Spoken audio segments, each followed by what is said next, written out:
Bella Sofie mendapat protes dari masyarakat yang diwakili mahasiswa karena dianggap jarang melakukan tugasnya sebagai anggota DPRD. Bella Sofie menjadi anggota DPRD Kabupaten Buru dari fraksi Nasdem untuk periode 2024 hingga 2029. Kabupaten Buru adalah salah satu kabupaten di Provinsi Maluku, Indonesia. Belakangan, kinerja Bella Sofie sebagai anggota DPRD Kabupaten Buru dikritik mahasiswa.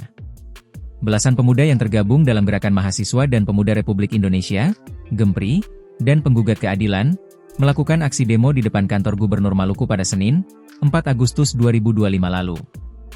Mereka meminta Gubernur Hendrik Lewerisa mengambil tindakan tegas dengan memberhentikan Bella Sofie dari jabatan publik yang diembannya.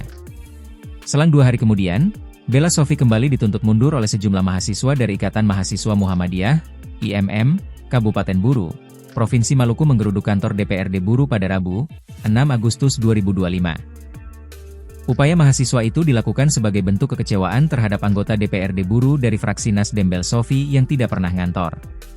Aksi massa itu berlangsung dengan rute panjang, dimulai dari depan Universitas Ikra Buru, melewati pasar, Simpang 5, dan berakhir di depan gedung DPRD Kabupaten Buru. Artis cantik Bella Sofie mulai dikenal publik setelah ia menjadi pemenang dalam kompetisi putri kecantikan di Medan tahun 2008 silam. Karir Bella Sofie dimulai saat ia berhasil menyabet gelar juara pada Jangjaka Dara Kota Medan.